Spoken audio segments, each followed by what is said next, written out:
I guess we need to move to roll call first. Do you want to do that first? Yes, thank you, Madam Chair. We'll do the roll call for attendance. From Chesapeake, Susan Vitale. Here. From Norfolk, Andrea McClellan. Here. From Portsmouth, Daniel Jones. Here. From Suffolk, L. Moore. Here. And from Virginia Beach, Rosemary Wilson. Here. So we have all of our voting members present. I'll proceed to the alternate members. From Chesapeake, Scott Fairholm.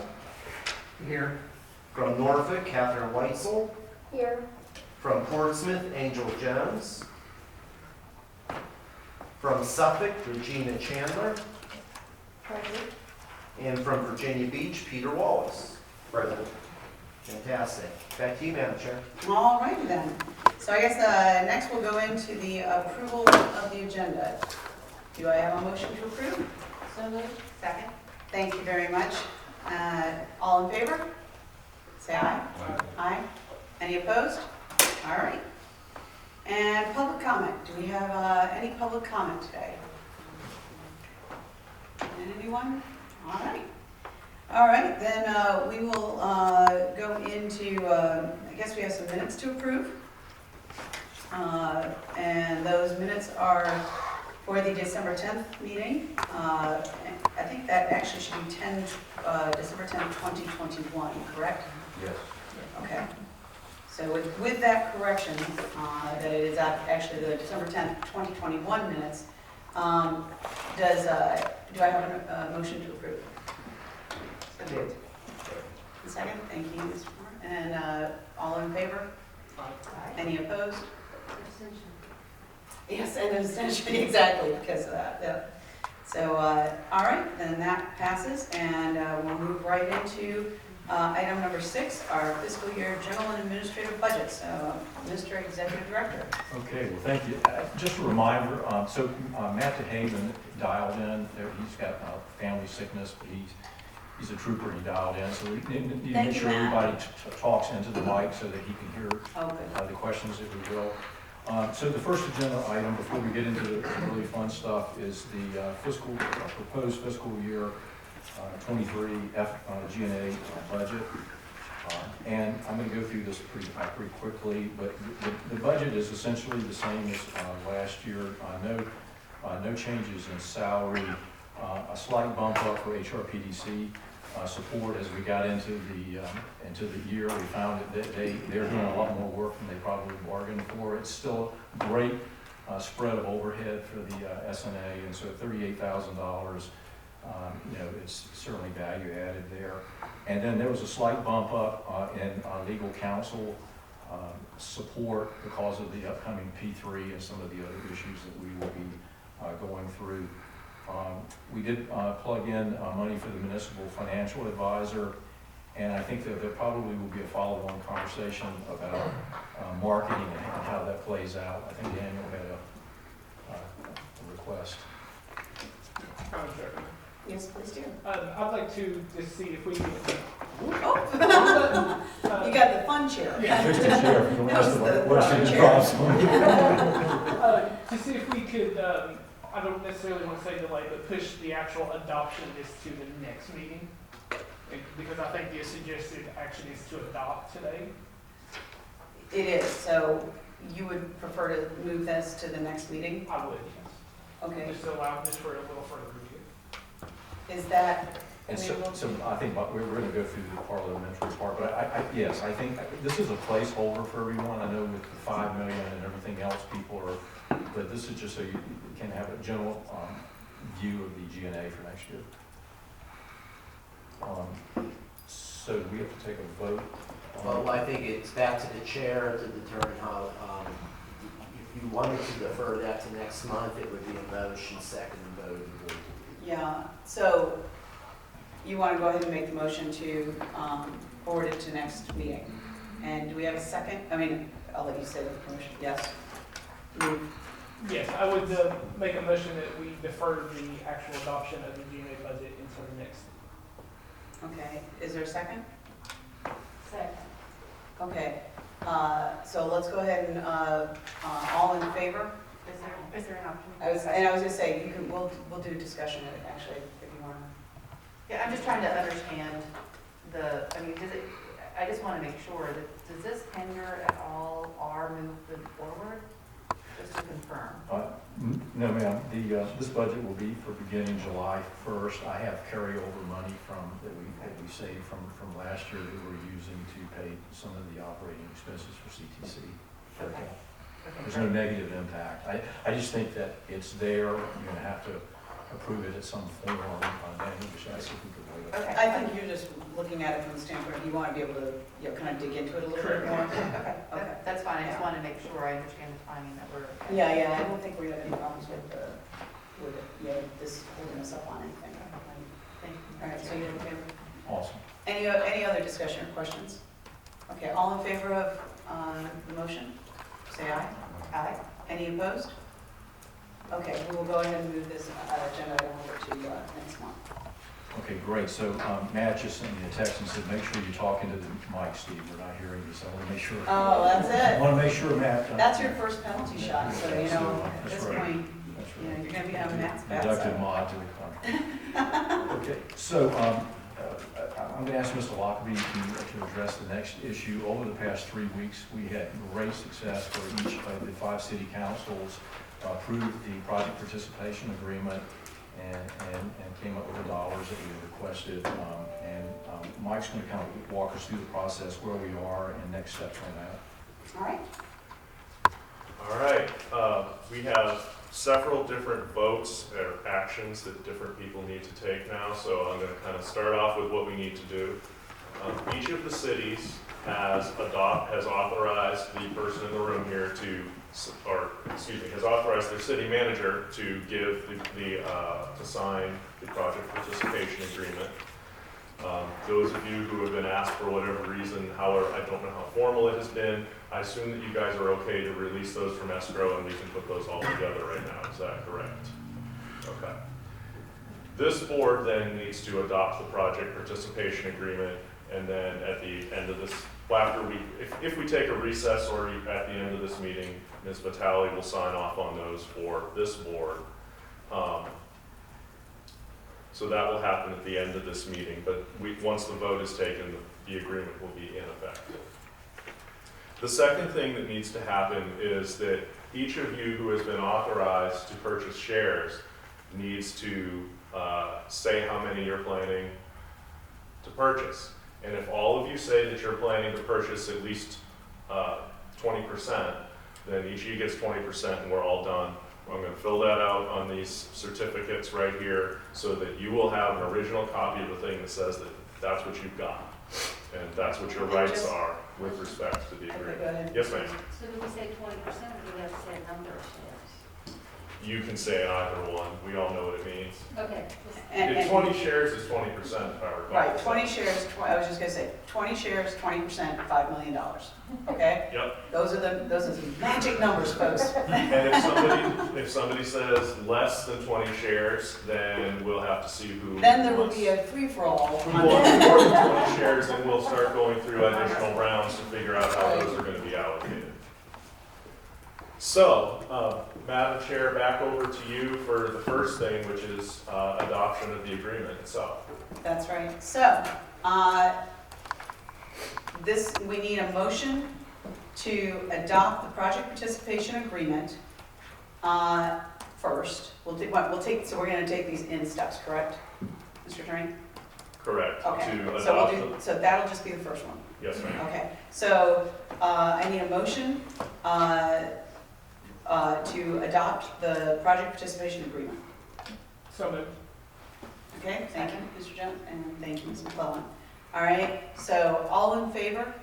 And I think we should do a roll call vote on this. I know it's not required, but I'd like every city to speak. Very good. So the motion made by Mr. Jones, seconded by Ms. McClellan, is for the authority board to adopt the project participation agreement. From Chesapeake, Ms. Vitale. Absolutely, yes. From Norfolk, Ms. McClellan. Yes. From Portsmouth, Mr. Jones. Yes. From Suffolk, Mr. Moore. Yes. And from Virginia Beach, Ms. Wilson. Yes. Madam Chair, motion carries unanimously. Woo! All right. Step one down. All right. The next motion is to actually distribute the share portions, correct? And so we want to, the motion should be to state their shares. How would we do this, Mr. Attorney? I think we asked each voting member how many shares their city, or excuse me, the first round, of course, is do you want 20 shares? And then if they say less than that, then we go to the second round. Does that make sense? Okay, so we just go city by city, how many City would by you, city, how and many? record that, and Mr. Crum will record that, or you will record it? Yeah. And And then it's at just that math. point, that is voted on as a full participation? Is that as a full share Well- agreement, or, Under the agreement, which we just adopted, right? This is the they each next, have a right to 20 shares if they want it. okay, If somebody wants less than 20 shares, then we get to have a second round and decide how the extra shares that are left over will be all divided. right, so round one, Mr. Crum. So we'll start with Chesapeake. Chesapeake, oops, I'm having my mic off. Chesapeake will purchase 20 shares, 20% at $5 million. Very good. Let's move on to the city of Norfolk, Ms. McClellan. Norfolk will purchase 20 shares for 20% at $5 million. Portsmouth, Mr. Jones. Through authorization of Portsmouth City Council, Portsmouth will purchase 20 shares, 20% for $5 million. On to Suffolk, Mr. Moore. 20 shares, 20%, $5 million. And Virginia Beach, Ms. Wilson. The beautiful city of Virginia Beach with the Atlantic Ocean will purchase 20 shares, 20%, $5 million. Very good. Madam Chair, I believe the math is easy. I think the math is easy, there's no round two. Need to issue a refund, I think, as well. All right, well, congratulations. We have ourselves a regional fiber optic broadband ring.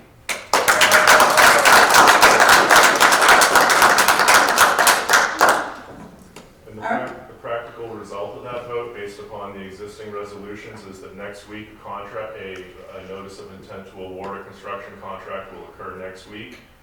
And hopefully the notice to proceed will be occurring within the next 4. So that will be really cool. Really cool, and that's right. And then we'll be scheduling our what do they call it? The shovel. Right, groundbreaking. Thank you. I heard shovel, and I couldn't think. So groundbreaking. All right, great. I think that concludes item number 7, correct?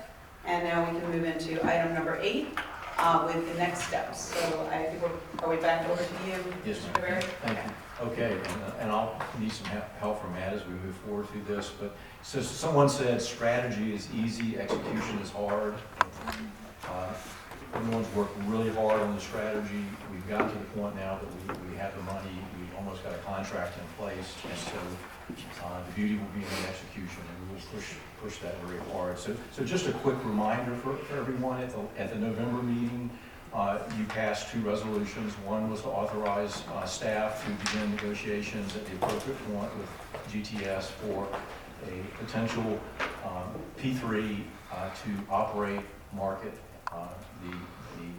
the authority's fiber ring. And so we will be engaged. We've had some preliminary conversations, and we'll be engaging with them in earnest over the next couple of 3 weeks. As Mike mentioned, the other resolution was that we were to enter into a construction contract. The lowest responsive bidder was Cox. The second lowest responsive bidder was Danella. And at that time, we asked for extensions of bids because of the process that the cities were going through. Both companies worked with us hand in glove on that. We actually got 2 extensions because of some of the process that we went through. So as Mike said, we envision providing a contract for signature to the lowest responsive bidder either Monday or Tuesday of next week. They have 10 days to sign that contract and agree. Danella has agreed to extend their bids to the 28th of February, which gives us the working time that the number 1 bid gets to sign. And so they looked at their paperwork and they said, yes, we'll do that. So we have both the primary and the secondary construction contractors ready.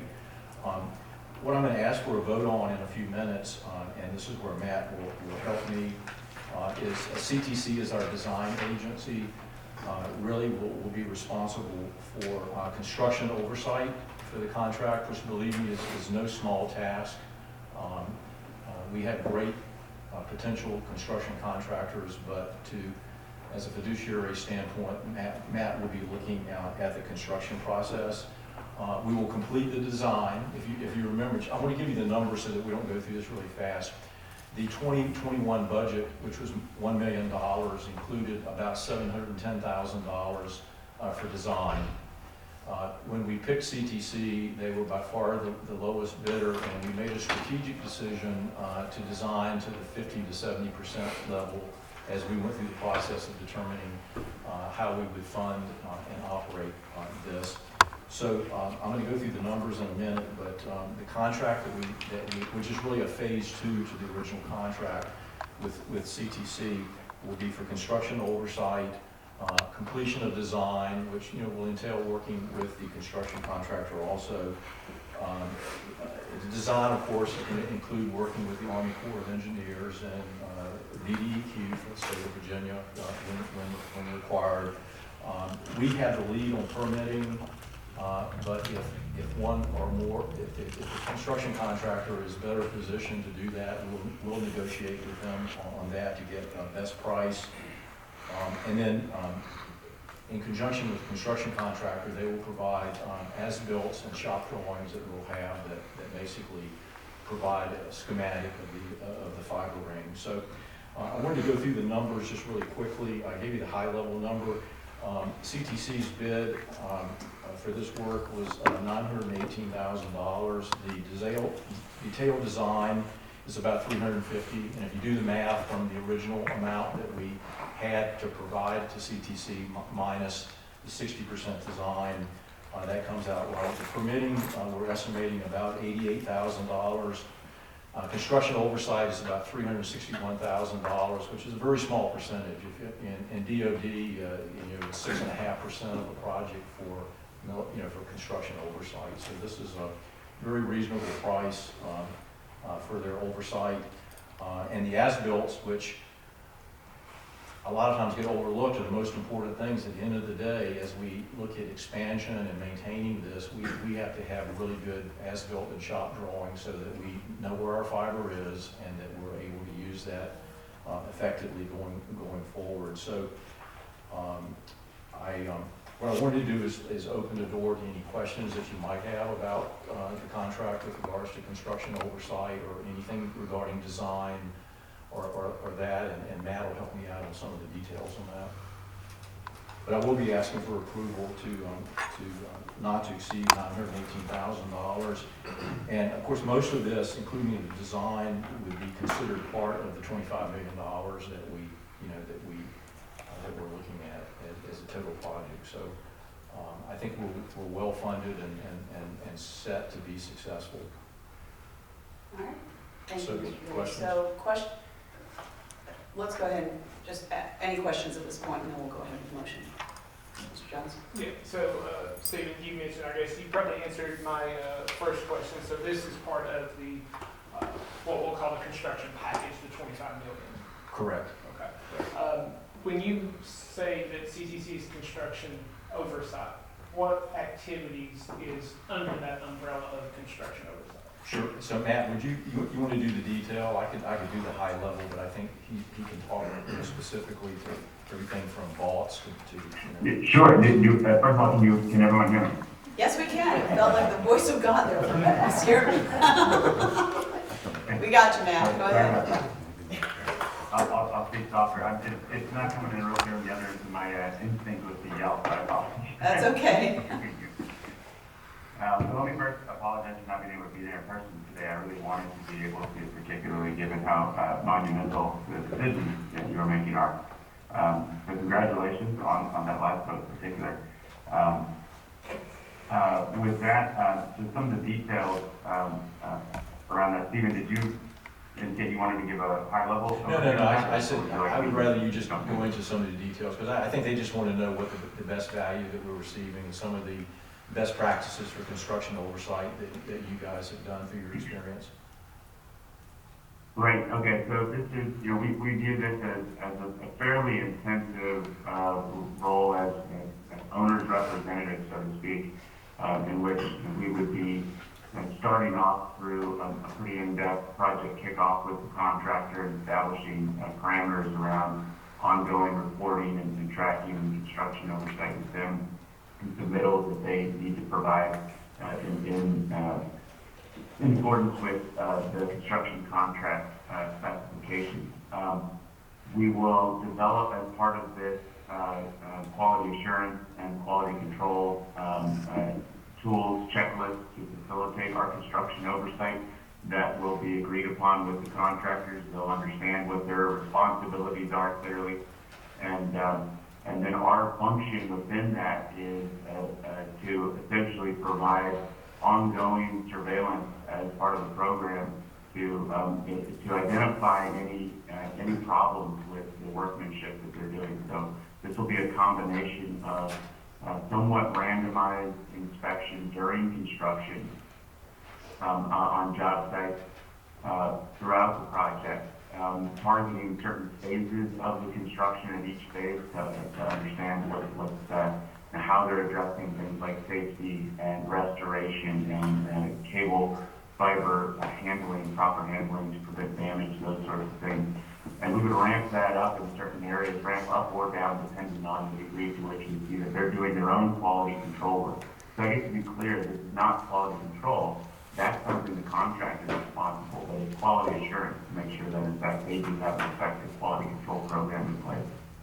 And then the final element of this, the most important in terms of your being able to sign off on the final acceptance and then portion of the network and presumably be able to release performance bonds and that sort of thing, is the final acceptance inspection. And this is a 100% inspection of every handhole, reviewing of all of the text data that was provided, verifying completeness of the field collected installation data, the red line print, so to speak. Red lines are the terms we use for them, the materials they supply during construction around depth of bore and trench, offsets from curb, those types of measurements, specific handhole placement, anything that would be a deviation, but a reasonable deviation from the design. We want those accurately reflected in the as-built for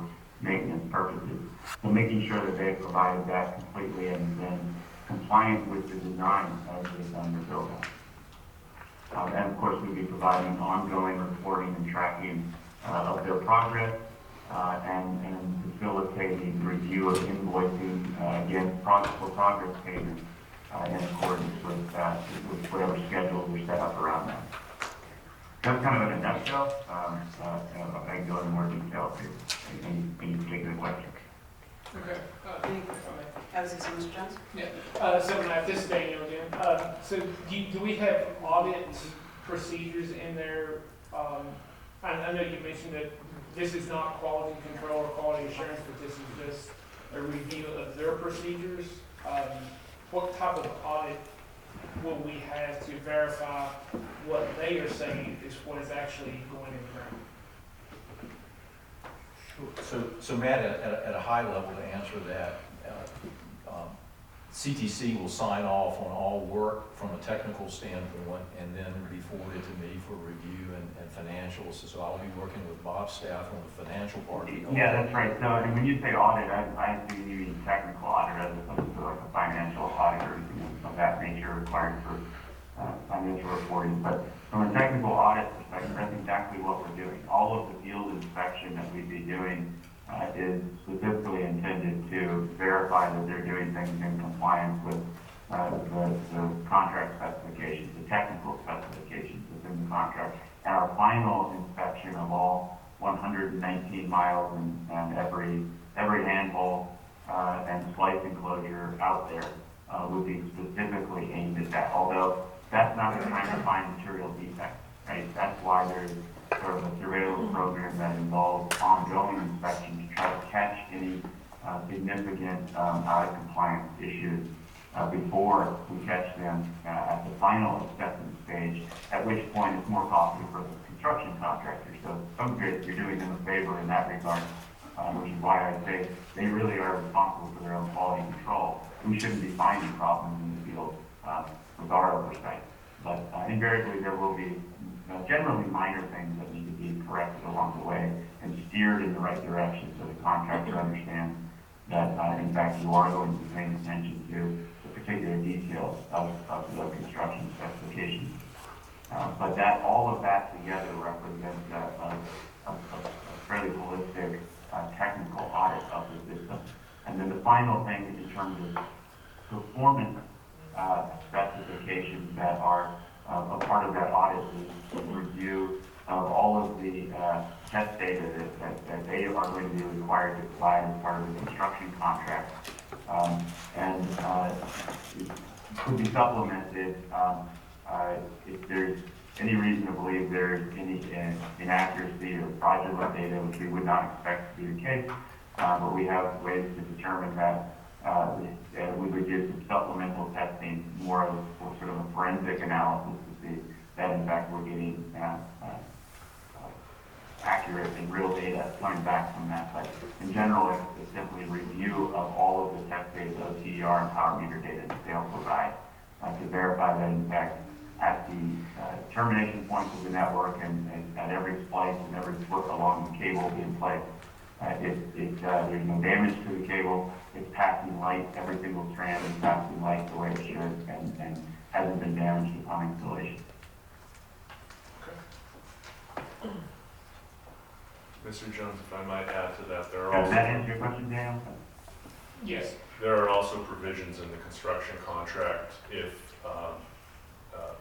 Mr. DeHaven determines that problems are endemic. There are also provisions in there for us to bring in a forensic project inspector if either he or we believe that that's necessary in order to actually uncover and look at it foot by foot if that absolutely becomes necessary. Okay. Then I have two just quick follow-ups, kind of the same realm. This is for Stephen. So this is a fixed construction management cost. This is not a ongoing monthly. So I guess what I'm surrounding that, you know, if we run into permitting delays or whatever, this is not going to keep extending our cost, but the construction management piece of it is fixed for the entire 10 miles. So, Matt, can you, Matt, did you hear that one, that question?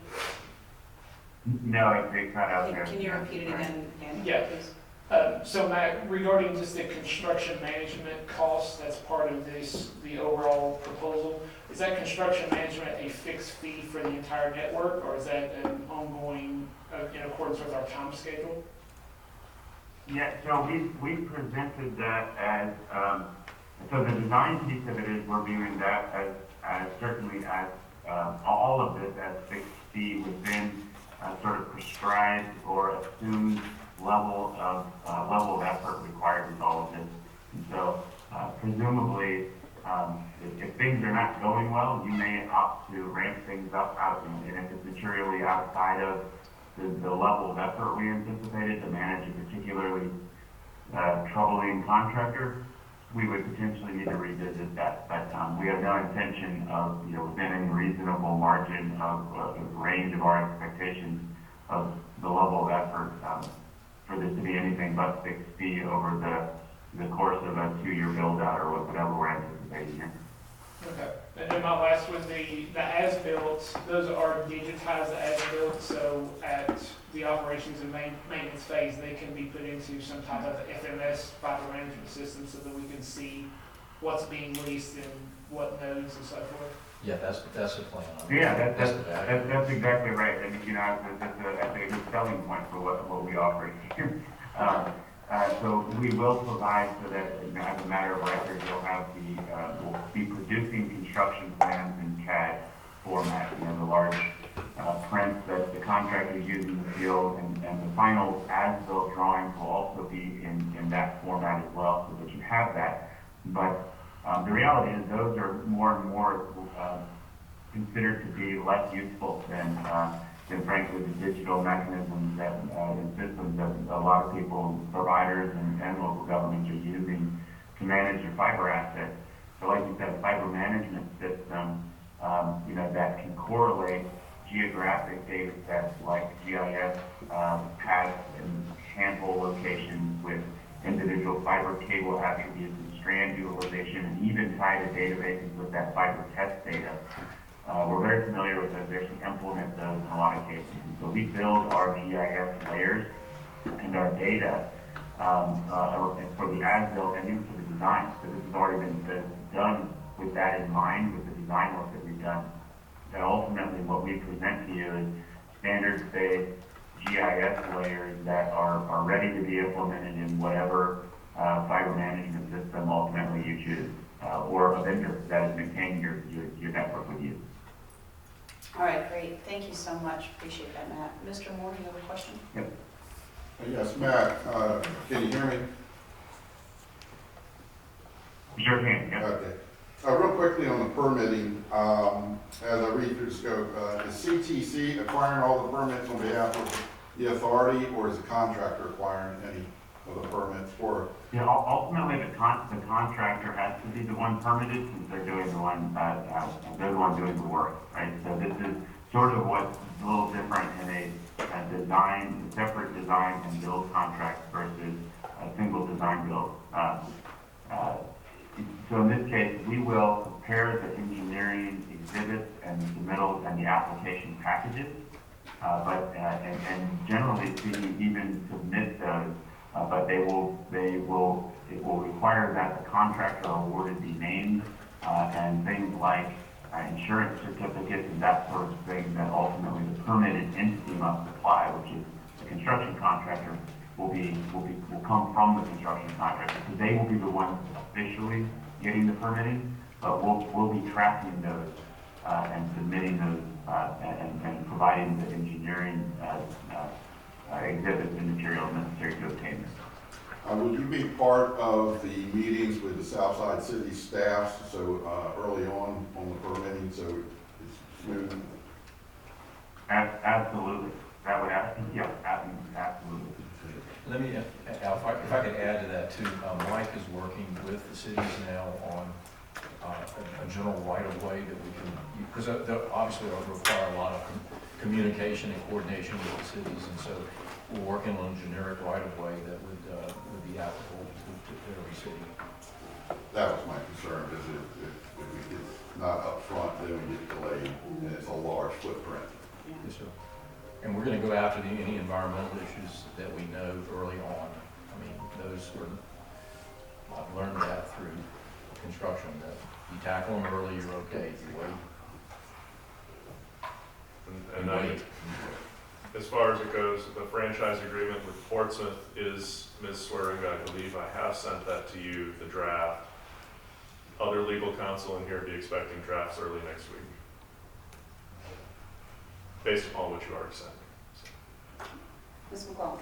Madam Chair, can we just do a review again, as a reminder, sort of the timeline now here, after today, What happens next? what happens next? Because I know that we're going to each be asked by our respective colleagues, what does this mean? Sure. So I would, and we owe you guys a plan of action and milestone that's mapped out in detail. But next week is the first key point, which would be the award of the construction contract to the lowest responsive bidder. Probably about 2 weeks after that, we would start to talk with GTS. Once we have a signed contract, then we would sit down with the construction company and map out a detailed plan of action and milestone that would address everything from the construction and the design to how we'll meet on permitting with the cities and all those things. So I think that that's kind of how that'll play together. We're still aggressively, I mean, we've been very aggressive on this entire project, and we're still aggressively going to pursue an 18-month timeline to keep our foot on the gas pedal, and like I said, execution is part of the project. So 18 months from Shovels in the ground. shovels in the ground, which potentially would happen March, March. late March. We definitely want to have shovels in the ground in March, late March. And at what point so we have the ring, at what point does that ring then connect, and how would that happen to the subsea cables? So how would it come up? I mean, in terms Connect. of connect. So there are a number, and Matt may not have the detail, but CTC has worked with us through a number of what we call peer points, where the fiber would connect to cities, and also a peer point at the I think it's Global Links, the Internet Hotel out of Corporate Landing that would provide access to fiber rings and whatnot. So the only, since this is not lit fiber but middle mile dark, the only equipment we would be buying initially would be the equipment that would allow the cities to connect to the fiber ring. And then, just to confirm, each city has then to determine how they're going to connect to the fiber ring and that operability, is that correct? Right. I mean, each city will get, as part of the 20%, gets the three stands, six fibers. I assume, Matt, this would be most likely at the city knock, depending on the network. Stephen, if you're rejecting me, I'm really not hearing everything. The question, Matt, was when we get ready to connect this, we talked about the fact that the only equipment we're buying, since this is dark fiber middle mile, would be the equipment necessarily for the cities to connect to the regional fiber ring, but we would also be in a position at other peer points like Global Links, the data center and whatnot. So, and each city would have to, I think we've already defined where the connection points are. I think it's at the city knocks. Yeah, the connection points have been identified, and so, we would, and this is part of the project planning effort once the contractor's on board, but, we would look at what permits are required and try to lay out a construction plan that gets the low-hanging fruit and the most bang for your buck, so to speak, up front. So we want to prioritize the easiest to permit routes that get non-redundant, so the primary or the first connection to each of the municipalities and the tie points of data center is completed. Once those are in place, you can start activating and lighting services of your own. Contiguous segments obviously allow you to potentially engage in fiber leasing activities right away. So a thoughtful plan around that, where we defer some of the harder, longer term or longer lead time permits, get those started right away, knowing that there's going to be sort of a lengthier runway associated with getting those approved, and they would sort of fall in the tail maybe for construction. So that's the best answer I can give without, a detailed project plan in hand, but the consideration around that planning to be at least getting that first primary connection to each municipality done, and as much contiguous segments of fiber finished. Sure. One other thing that might help that is we have not put the meat on the bones yet, but part of the project participation agreement is a committee comprised of members from each city, most likely CIOs, and a lot of the work will be done in that committee as we go through the construction process.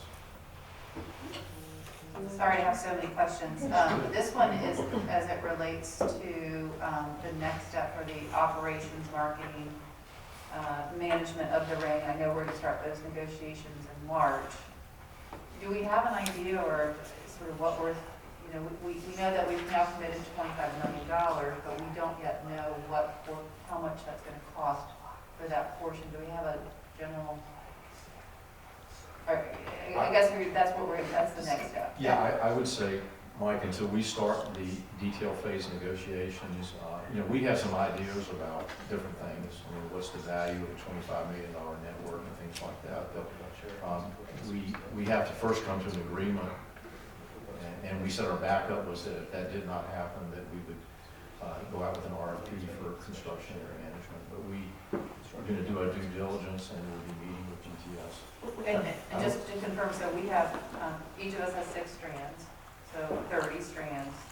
and then the number strand in the fiber. 280, so there's 3 conduits, 288 in one conduit with 2 empty conduits, if you will, so there's a potential for another almost 600. It's enough to light up the East Coast, I think. East Coast, yeah. So we are basically taking 10% of one of the fibers. One of the fibers, excuse me. 30 Right. of Yeah, 288. And of course, it would be used for everything from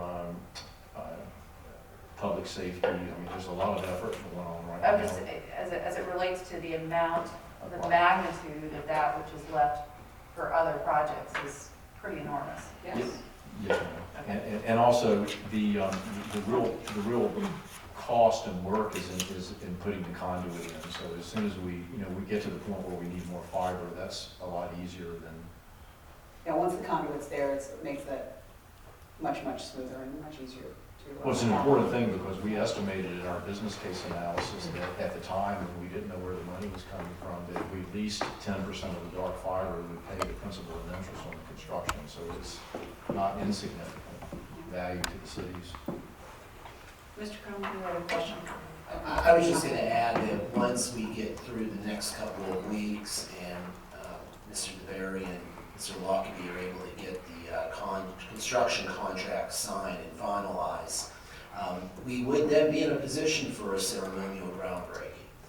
So we could organize that, order the shovels, and in all seriousness, I think a lot of people would be very excited to participate in that with the board as the lead. That it would be a great opportunity for messaging around this exciting project. What I might ask for you to think about, and this is the fun part now, so we're probably a month away from doing that. Any recommendations for locations, please send my way as we start thinking about this. Maybe we should have 5 different groundbreakings. That would be Have that connection point to the other. And that's, that's a potential location that came to mind. So, please think about that because I think it is an opportunity, right? We're going to have something really exciting to report. Thank you. Yeah, and thanks, Mr. Crum, for bringing that up. I will also add that, please, particularly the principals, if you would please stay, because when we go to sign officially the participation agreement, I'd love to have a picture with all of us together. So I think this is a pretty busy day, pretty important day that we don't want to end up, missing that opportunity to show that. And then, so that kind of goes along with the groundbreaking, obviously. All right. Is there going to be a press release? Well, and that's what we were talking about. I think once, my suggestion would be, and I think that, that's what Andrew and I were just, kind of talking about earlier, was that we had talked about doing a press release once we did have the participation agreement signed. I think maybe wait till Cox is, the 10 days that they have to respond. Once that occurs and we know who officially is the contractor, that might be a good time because I think otherwise we'll end up getting questions like, okay, and then what's the rest of the story? So do you agree that that would be Sounds good. okay? So we'll wait to do that press release then. Yes, Mr. Attorney. Oh, Thank my you. attorney. Just a question for Mr. Lockley. So, as I understand it, there will be moving forward with the construction contract. We've gotten the presentation from Mr. DeHaven. Oh, hold on, Mr. Strongman, just let them bring that to you. Okay, thank you. Thank you. Just a quick question for Mr. Lockley. So we have a construction contract with Cox to move forward with. We had the presentation from Mr. DeHaven today on the expanded scope of the CTS work, and that will be the subject, I presume, of a contract amendment between the authority and CTS. Is that correct? There was an existing contract in which there was provided for both a phase 1 and a phase 2, and because this was an engineering contract under the code where you needed to finish phase 1 before you could get a price for phase 2. So we have gotten that price, and that was the secondary scope of work for phase 2, which we took action on, or we were asked, I wasn't taking minutes myself, but at least was the agenda item for number 8 today. We're about to vote on that, so. So, and then once that happens, we'll have our AE of record and also construction administrator on, and then once the contract is signed, you know, notice to proceed pre-con, and we'll get moving. Thank you. Thank you, Madam Chair. Absolutely, Mr. Chairman, thank you for that. All right, any other questions before we kind of do a little, usually we have a motion in a second and then talk about discussion, but we kind of do that, but that's okay. You know, any other discussion that we want to move before we, I entertain a motion? All right, do I have a motion to take action to approve the Phase 2 final design and contract oversight construction contract to CTC in the amount of not to exceed $918,000? So, Okay, thank you very much. And I think, do we want to, I guess we can, this one can just be an aye, right? Okay, so all in favor, say aye. Aye. Any opposed? All right, motion passed. And now we are on to old and new business. Does anyone have any old or new business that you'd like to discuss? Any members? Mr. Crum? If I could just mention something very quickly, and Ms. Chandler will, and Mr. Moore will know a lot about this because they've been very, very engaged. So you just proceeded forward with construction of 119 miles of a regional fiber ring with an estimated value of over $20 million. When you combine that with the body grant award that the western half of Suffolk and Southampton County and Isle of Wight received, we were successful in receiving $21 million. It's going to serve 12,200 homes. That will be constructed by 2024. You put all that together in our Southside localities, those 8 Southside localities, by 2024, you're about to see approximately $50 million fiber construction, over 2,000 linear miles of fiber. So, Madam Chair, I just wanted to sort of point that out. And everybody has their heads down working so hard, and I go back to Ms. Whitesell and really what she pulled off here in terms of developing an effective financing strategy that really pulling up all those details. That's incredibly impressive. So just wanted to bring that up. I couldn't agree more, and I'll tell you, this is just, I want to thank also all of you who have been working this so incredibly hard. This has not been, as Stephen had mentioned, that we have been pushing the, what did I always say? Time is of the essence. And so we have not, really taken our foot off the pedal, and we can't now. So we're going to keep going with that because, this project still has to, come to fruition. But I'll go ahead and go to. I just wanted to amend the comments. There's an additional 32 million and 117 miles of fiber. That's it. Thank you. Yeah. So I mean, think about it, guys. We have just. It is mind-blowing what has been accomplished in the last 3 years that this authority has been, embodied, and I'm just speechless. It's amazing. Ms. McCollum. Madam Chair, we should obviously celebrate what we're doing, but we're by no means finished, because not only do we have to proceed with this ring, the next step is how do we get it over to the That's right. peninsula. And expanding it. I know not for today, but I'm really curious what that next step is going to be, because I think it's critical that we start that process too. Yeah. For the region. And I'll tell you that I was interviewed by Site Selection Magazine on Wednesday. And one of the things that I really pressed forward and pressed hard with that article was, first of all, what a region can do. And the fact, that, when, certainly, I talked about the 17 municipalities and the overall effort that we are, working towards. But, how this is just amazing to, that 5 cities can come together and create this kind of start. But I am also was very, very emphatic that this is just the beginning. So we do need to keep that in mind. So, yeah, while we're pressing forward with this, absolutely, we do need to, you know, continue that effort, you know, of how are we expanding out and up. Okay. All right, any other old or new business that anyone would like to bring up? Okay, do we need to do the signatures after adjournment? Is that okay? Or shall we do that before adjournment? Mike, is that okay to do that after adjournment? We can do that after adjournment. Let me do that. And if I could just ask, we are going to clear out some chairs and other things behind you before we take. So give a couple minutes before we start doing it? A few minutes Okay, to do that. absolutely. And then Go we'll check our everybody lipstick, all that gather. kind of stuff. Yeah. You know, all right, well, thank you very much, everybody. This has been a momentous meeting, and it's adjourned.